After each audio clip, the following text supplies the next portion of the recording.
What we want to do now is talk about the difference between the R kit and the E kit listed on page 9.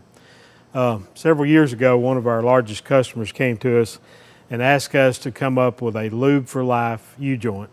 And we took them serious, and we worked on it hard for a pretty good while, several years. And what we were able to come up with, we weren't able to come up with a lube for life, but what we were able to come up with was a lube for a season kit. And the difference in the kit, if you look at page 9, you'll see the R kit's listed, and the next column is the E kit's listed. And what we were able to do by using several different methods, we made 22 changes to the kit. We used larger roller bearings, we used larger grease holder capacity, triple lip sealers, 22 things we did. And what we found was that in this kit, it was a much better kit, and it had a lot longer lube cycle. The normal lube cycle on a regular kit is every 4 to 8 hours.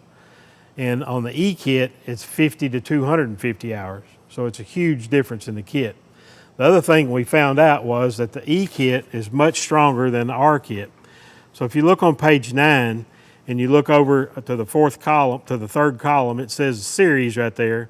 And on the 12 series, the rated horsepower at 540 RPMs on an R kit is 19.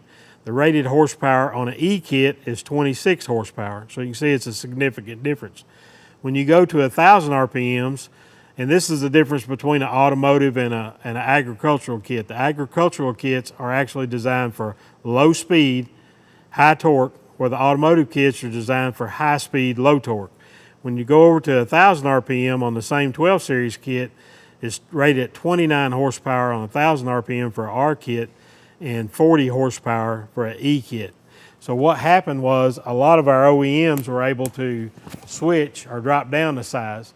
They may have been using a 35 series before, but now they can use a 14 series because the horsepower is still good.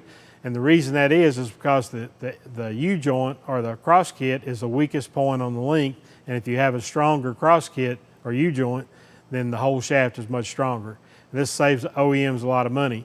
But what it means is if you have an E kit, it has an E embossed on the back of it right here. And if you come out with an E kit, you need to go back in with an E kit.